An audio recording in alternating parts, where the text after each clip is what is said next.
He walked in as just another customer, until one careless word from an employee revealed more than he ever expected to hear.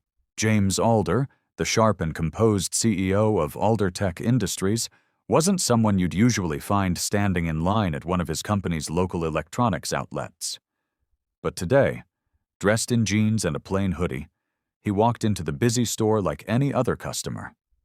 No name tag, no entourage, just a man with questions and a mission.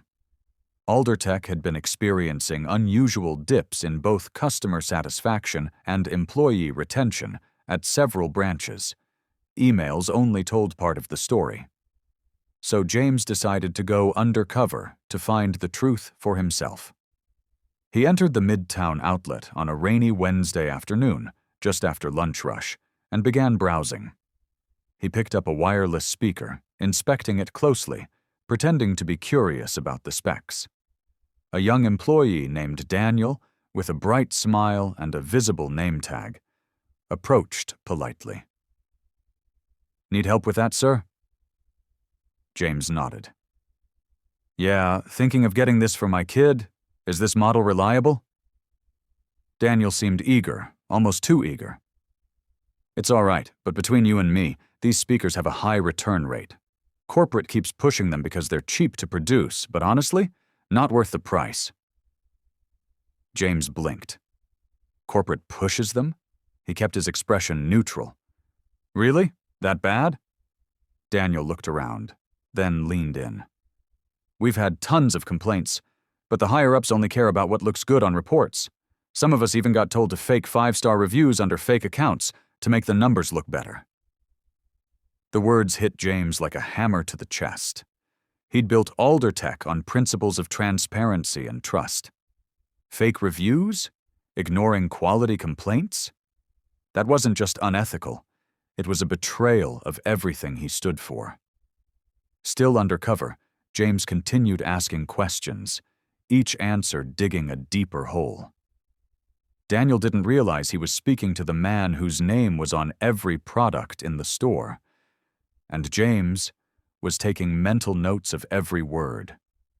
James strolled through the aisles, feigning indecision while his mind raced with what Daniel had just revealed.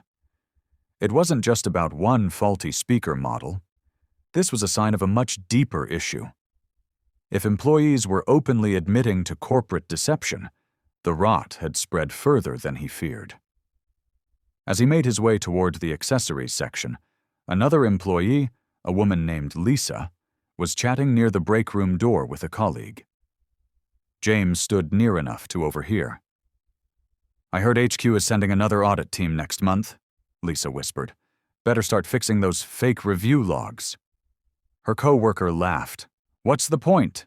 Last time Marcus just deleted everything off the shared drive. No one ever follows up." James froze. Marcus.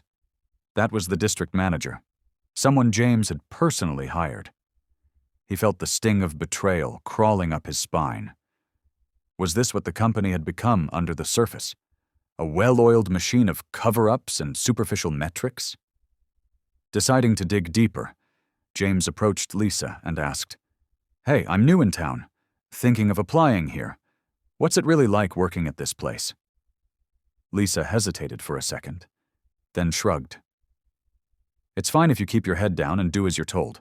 Just don't ask too many questions. Management doesn't like that. One guy reported a safety issue, and 2 weeks later he was let go for performance. Total nonsense." James kept his expression neutral, but his stomach churned.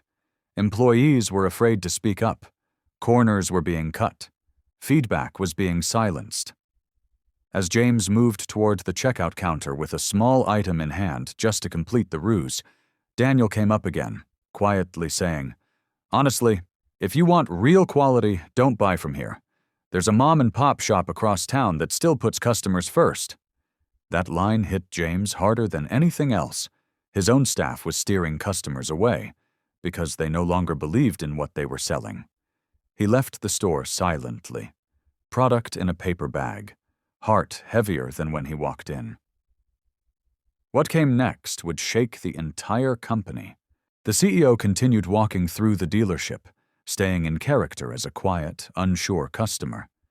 He watched how each employee interacted, not knowing they were being watched by the man who signed their paychecks. Eventually, he was approached by a cheerful young man named Eric, a junior sales assistant. Eric treated him respectfully, offering help with no pressure.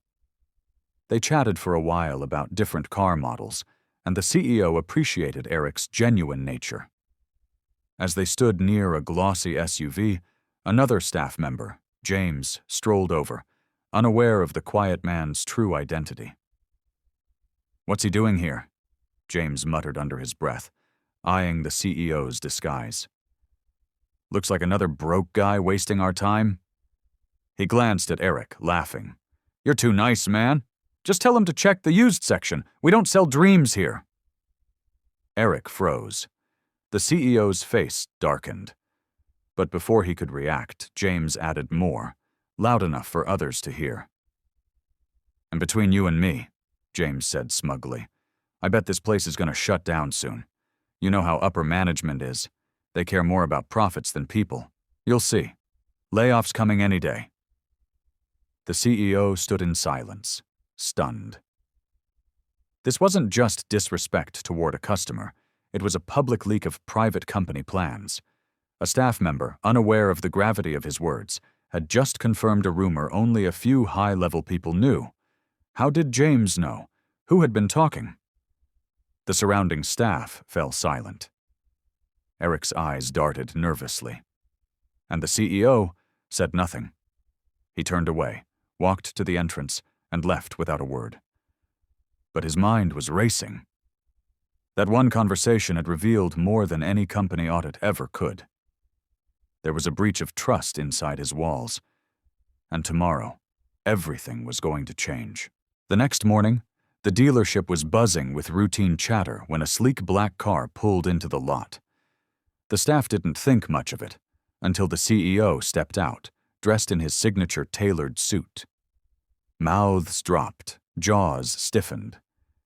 James, who had made the crude remarks the day before, turned pale as the realization struck him. The CEO walked in, his face calm but unreadable.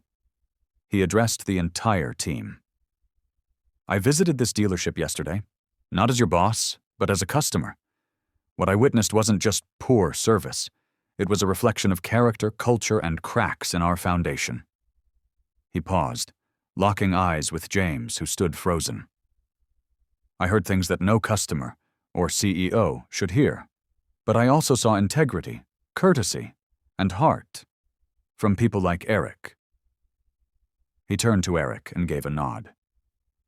"You, young man, showed respect to someone you thought couldn't benefit you. That's the kind of spirit this company was built on." Then his tone shifted.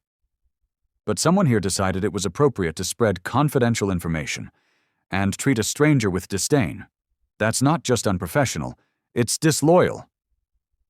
James opened his mouth to speak, but the CEO raised his hand. "There's no excuse. You're dismissed, effective immediately. This company can't afford to have weak links when others are working hard with honesty and pride." Gasps echoed across the showroom. He then walked over to Eric. "You've got a future here," he said, "and not just on the sales floor. Starting today, I'm enrolling you in our leadership development program. I believe in investing in people who show heart." Tears welled up in Eric's eyes. The staff clapped, not out of fear, but respect. That day, they didn't just see a CEO. They saw a leader who cared enough to walk among them unnoticed, and who acted with both justice and generosity. The dealership changed after that. Employees became more attentive, more respectful, not out of fear, but out of pride.